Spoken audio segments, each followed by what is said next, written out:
वो बराबर आ गया सब्जी में। मीठा कहाँ है? सब्जी में तो मिर्च पड़ी है पापा। आपके मुंह का स्वाद खराब हो गया लगता है। सभी की बातों से श्वेता को साफ साफ समझ में आ रहा था कि हुआ क्या है। आखिरकार उसने अपने जीवन के 27 साल रसोई में जो दिए थे। कितना दिमाग लगाती है तू शिल्पा, सभी की रोटियां ही बदल दी। ऐसे तो यहाँ 200 लोग रहते तो 200 लोगों के हिसाब से रोटी बनाती। अरे यार मम्मी, एक तो मेहनत कर रही हूँ, उसमें भी आपको प्रॉब्लम हो रही है। आपको तो खुश होना चाहिए कि मैंने लंबा रास्ता चुना, शॉर्टकट नहीं अपनाया। मुझे खाना खाना जितना पसंद है उतना ही खिलाना भी पसंद है। किसी के मुंह का टेस्ट खराब हो मुझे अच्छा नहीं लगता। श्वेता अपनी बेटी की नादानी पर हल्का सा मुस्कुरा देती है। समय बीतता जाता है 6 महीने बाद। ये तो क्या कर रही है बेटा, पागल हो गई है क्या? बाहर 7 लोग आए हैं, अब 7 लोगों के हिसाब से तू 7 तरह की चटनी बनाने जाएगी क्या? तू उस घर की बहू बनने जा रही है, कोई हलवाई नहीं। छोड़ ये सब।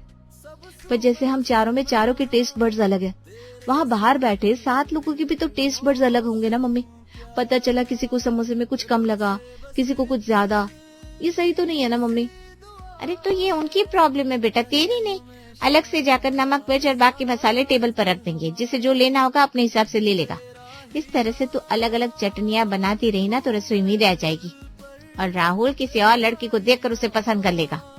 शिल्पा का हाथ पकड़कर श्वेता उसे किचन से बाहर लेकर आती है। यहाँ राहुल की नजरें श्वेता को ढूंढ रही थी तो वहाँ शुभम की नियति को।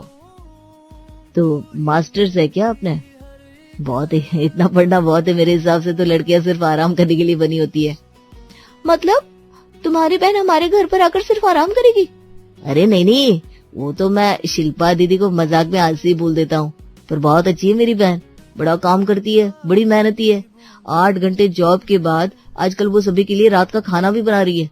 वैसे ब्रेकफास्ट मैं बनाता हूँ, फिर जॉब पर जाता हूँ, तो I am also equally talented. वैसे अच्छा, अगर यहाँ बात सेट हो गई ना तो फिर आपको मेरे हाथ का खाना जरूर खिलाऊंगा। राहुल के परिवार वालों को शिल्पा बड़ी पसंद आती है और शिल्पा का रिश्ता राहुल से तय हो जाता है।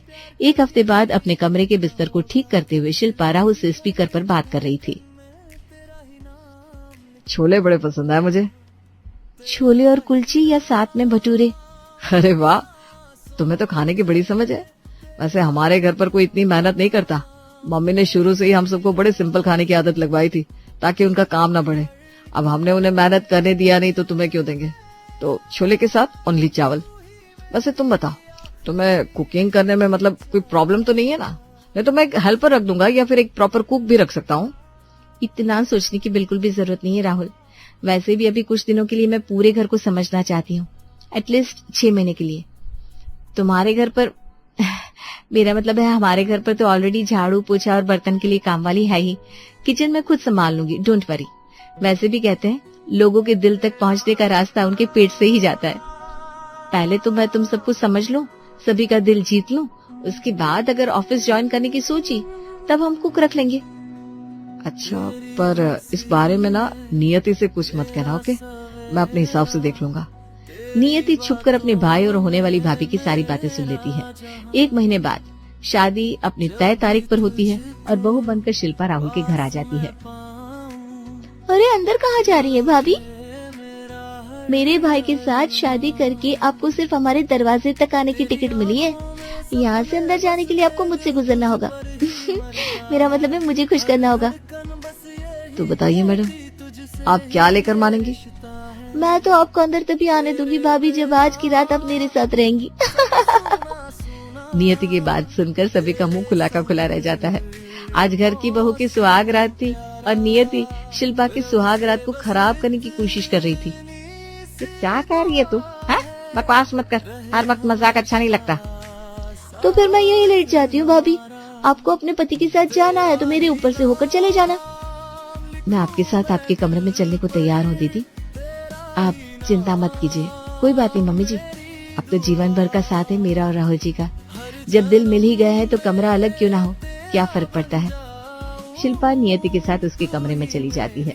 वो बेड पर सोने ही वाली थी कि नियति कहती है, मैंने आपको बुलाया और आप मेरे साथ आ गई। मतलब कोई भी बुलाएगा तो आप किसी के भी साथ चली जाओगी, वो भी अपने पति को छोड़कर। ये तो अच्छी सोच नहीं है भाभी। वैसे मैं बता दूं, मुझे ना अपने बिस्तर पर अकेले सोने की आदत है, तो आपको तो सोफे पर सोना पड़ेगा। अच्छा, तो मैडम कुछ ज्यादा ही तेज बन रही है। पहले तो मुझे लगा कि नियति का बचपना है, पर ये इसका बचपना नहीं है, इसका शातिर दिमाग है। आप अकेले बिस्तर पर सो जाओ दीदी। सोफे पर क्या, फर्श पर सो जाऊंगी मैं, मुझे कोई प्रॉब्लम नहीं है। 2 घंटे बाद नियति आराम से बिस्तर पर सो रही थी। शिल्पा अपने बालों को आगे कर अपने पैरों को समेटे लाल जोड़े में फर्श पर बैठी हुई है। अपने लंबे लंबे नाखूनों को नियति की ओर बढ़ाती है। नियति, उठो नियति, मेरे पास